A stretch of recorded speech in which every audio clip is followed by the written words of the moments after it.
Hello, I'm Ollie and this is Criminally, where I talk about crime, pulp, horror, that kind of thing. Today it's Monday, so I'm going to be talking about some of the manga I've been reading recently.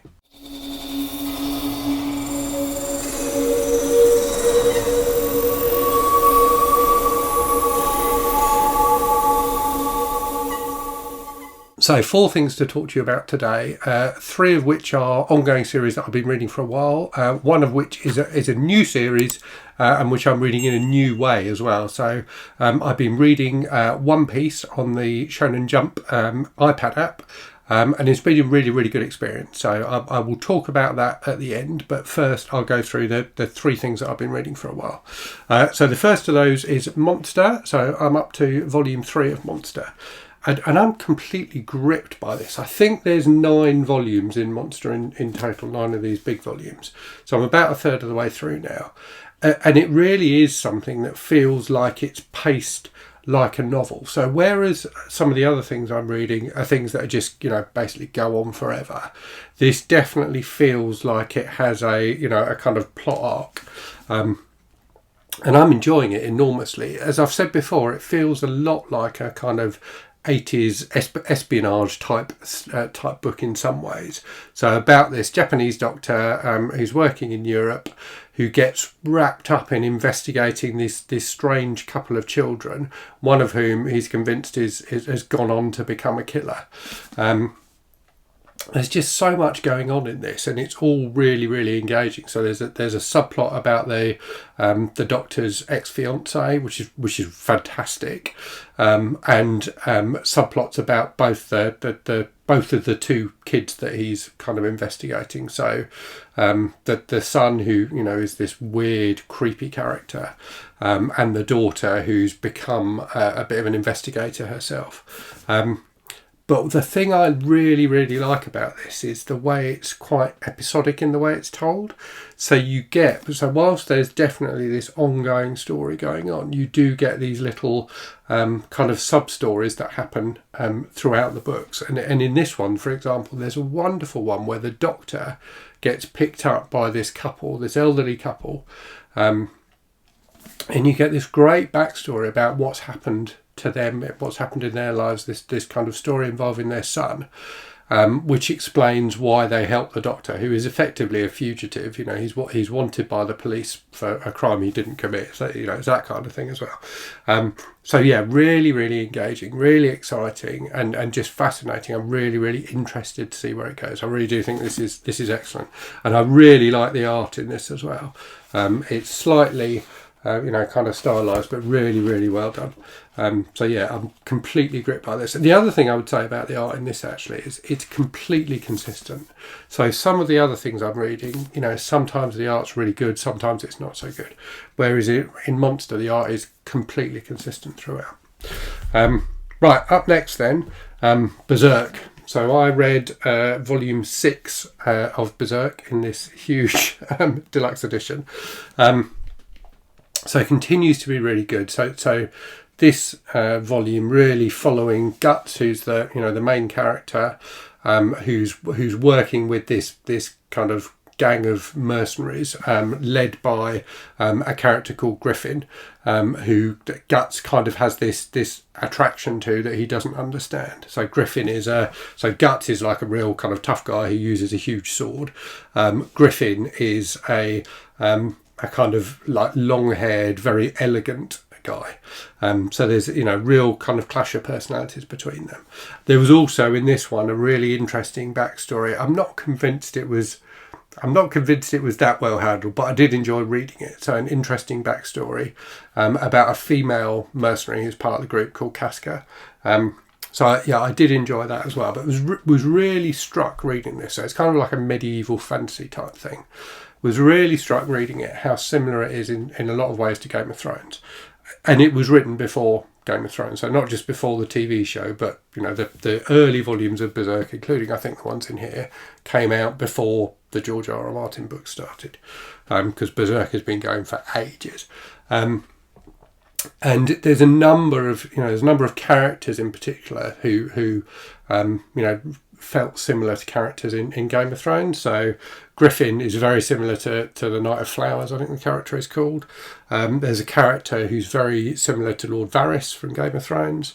And there's just the level of intrigue that goes on in these books feels very Game of Thronesy. So this volume has a subplot where Guts is kind of coerced into becoming an assassin, and that assassination attempt goes wrong in the most horrible way. It is incredibly disturbing. But that felt like a very Game of Thronesy type of subplot. So I do wonder if George R. R. Martin had read Berserk before he started Game of Thrones, or whether it's just that they're both pulling from the same kind of pool of older influences. But yeah, really, really enjoyed it anyway.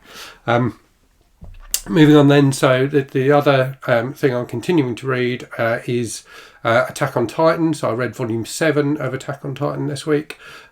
Which is basically like one long running battle between some of the kind of heroes and a giant female Titan. So Attack on Titan is about this kind of future world where humanity lives in walled cities, and there are these huge creatures called Titans, which are like giant humanoid creatures, kind of 10 meters tall or whatever. There's various different sizes of them that kind of roam around and eat people. So yeah, this volume was basically one long running battle, which was incredibly cinematic and incredibly gripping. And you are, they're continuing to drop in different kind of snippets about the origins of the Titans and their relationship to human characters and things like that as well. So yeah, continuing to really, really enjoy that. So I've been reading that on my Kindle Scribe. So it's on the earlier volumes of it are on Kindle Unlimited. But I've got all of them digitally. I bought all of them digitally a while ago from Humble Bundle in one of their huge manga bundles. So it does work really well on the Scribe. The e-ink screen does a really good job of displaying manga. So I'm definitely enjoying reading it on the Scribe. But interestingly, as I said, the other thing I've read this week is One Piece, which I've been reading in the Shonen Jump app on my iPad. So that feels, it's a very different kind of technology. If to get a bit geeky about it, an LCD screen is very different to read on than an e-ink screen. But I've still found it works well. So you can see here it displays nicely. It's the big difference is I was reading this outside and reading in sunlight on a screen like this, which is a bit reflective, doesn't work quite as well. But the Shonen Jump app is fantastic. So I think I said before that the subscription was like £4 a month. It's not. It's $2.99 a month, which feels like a bargain. And for that you get, there's like dozens of series on here, and you can read the latest episodes of those series for free. Or you can pay the subscription fee, which unlocks all of the back issues. So I've started reading One Piece on this, and I will also be reading Spy Family and Chainsaw Man on this as well, because those are both available as well. So there's tons of different things available. And as I say, you can download the app and check out what there is for free and read the latest episodes. But if you want to get the full back issues, you have to pay. But it feels like very good value to me, given that even digitally a volume of manga is kind of between £7 and £10 normally. It's an interesting experience as well, reading them episode by episode, because these volumes will collect together like 5, 6, 7 whatever individual episodes, individual issues. So I've become used to reading them like this, but reading them episode by episode or issue by issue is a different way of doing it and quite fun. I think what you miss is sometimes the bound volumes have little kind of extra bits from the artist and things like that. So you don't necessarily get those, but it's you get everything you want. You get the main story. So yeah, I've been enjoying One Piece. So One Piece is one of the things I read in my original manga vlog video, but decided not to continue with, purely because there's so many issues of it, and I thought it would be tremendously expensive to continue reading it. So having discovered this app and a much cheaper way of reading it, I've decided to pick it up again. So I reread the first volume, and have started, and have now also read the second one, and it's really fun. So it's about this young guy who wants to become the king of pirates, who has he's eaten this weird fruit, which means that he's kind of rubbery, so he can stretch his arms, and a bit like Mr. Fantastic from the Fantastic Four, I suppose. So that kind of gives him superpowers, and it's about him going on adventures and starting to build his crew. And he one of the main characters he picks up in the first 2 issues is this swordsman who's really cool, who's got kind of super sword fighting powers. He can use 3 swords at once. So it's really, really entertaining. It does remind me a little bit of Asterix, the French comic, which I used to read when I was a kid. In that it's got that similar mix of kind of adventure and humour, and slightly over the top characters. So yeah, very entertaining so far. Really enjoying it, and enjoying the experience of reading it on the Shonen Jump app as well. So I hope you found that interesting. Let me know if you've been reading any manga this week. Let me know your opinions on the series I'm reading. And as always, thanks very much for watching. Hope you're safe and well out there. Hope you're reading good stuff, and I'll speak to you again very soon. Cheerio.